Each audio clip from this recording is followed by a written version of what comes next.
ইসলামের জ্ঞান ছিল না, কোরআনের বুঝ আমার দিলের ভিতরে ছিল না, কিন্তু 40 বছর পরে আমার দিলের ভিতরে কোরআনের জ্ঞান আসছে, হাদিসের জ্ঞান আসছে, আল্লাহ চিনেছি, রসুল চিনেছি। তারপরেও রব্বুল আলামিন বলে, বান্দা 40 বছর সেজদা দেস নাই, কিন্তু এখন তুই যে বুঝেছস, বুঝার কারণে তোর পূর্বের গুনার দিকে তাকাইয়া তুই আমি রব্বে কারিমের কাছে তওবা করেছস। আমি আল্লাহ পাক রব্বুল আলামিন তোর 40 বছরের গুনাহগুলোকে ক্ষমা করে দিয়ে আমি রব্বুল আলামিন যত হাজারো কোটি গুনাহ করেছস, আমি আল্লাহ রব্বুল আলামিন হাজারো কোটি নেক দিয়ে আমি আল্লাহ রব্বুল আলামিন ভরপুর করে দিব।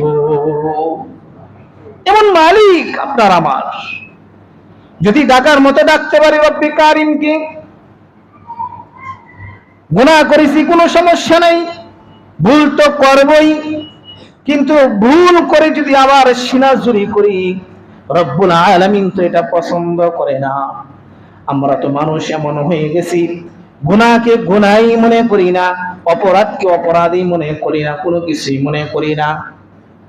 মনে করে সামান্য একটা বিষয় বলে যে না না না, সাপ কোনোদিন ছোট হয় না, সাপের বিষ কিন্তু ঠিক বড় সাপের যেমন বিষ, ছোট সাপেরও তেমন বিষ।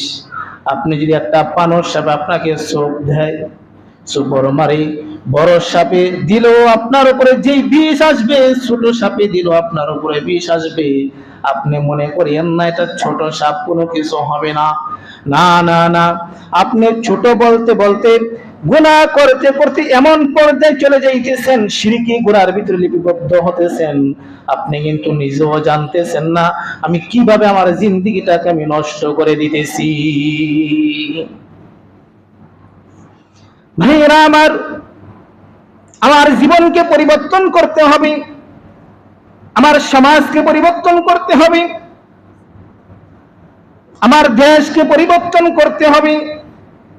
পরিবর্তন করার জন্য 1 নাম্বার কাজ হলো আমি নিজেকে নিজে পরিবর্তন করে ফেলবো।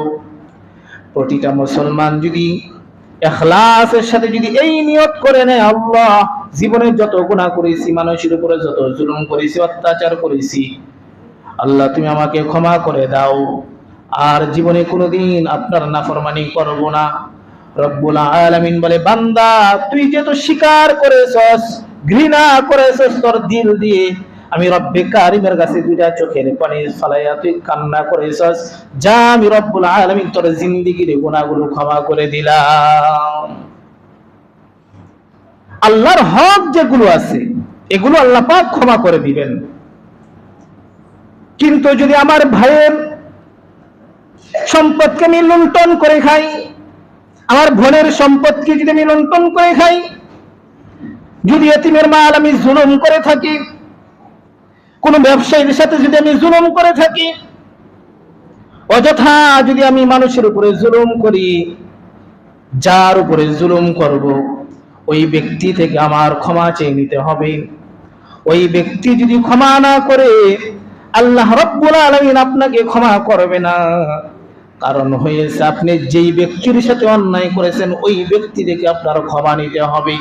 আল্লাহ বলবে এটা তো বান্দার হক ছিল, তুমি বান্দার হক পরিপূর্ণ করো, নতুবা আমি রব্বুল আলামিন তোমাকে ক্ষমা করব না। কিয়ামতের ময়দানে 1 টাকার বিনিময়ে আল্লাহর কাজ হয়ে যাবে, জাহান্নামের ভিতরে পতিত হবে। 1 টাকার বিনিময়ে আল্লাহ পাক রব্বুল আলামিন পুঙ্খানুপুঙ্খানুভাবে আল্লাহ রব্বুল আলামিন আপনার আমার হিসাব নেবেন। আমার যৌবনকাল কিভাবে আমি কাটিয়েছি, আমার বৃদ্ধকাল আমি কিভাবে কাটিয়েছি, আমার কিশোর জীবনী, আমার শৈশবের জীবন, আমার জন্ম থেকে নিয়ে মৃত্যু আগ পর্যন্ত আমার জীবনটা আমি কিভাবে কাটিয়েছি, প্রতিটা মুহূর্তের হিসাব রব্বুল আলামিন আপনার আমার থেকে নিবে। আমি যদি একটু চিন্তা করে নেই, আল্লাহ আমার জীবনের সমস্ত কাজগুলোর হিসাব নিবে। ভালো কাজ করলেও আমার হিসাব নিবে, মন্দ কাজ করলেও আমার হিসাব নিবে। না না না, আমার দ্বারা গুনাহ করা সম্ভব নয়।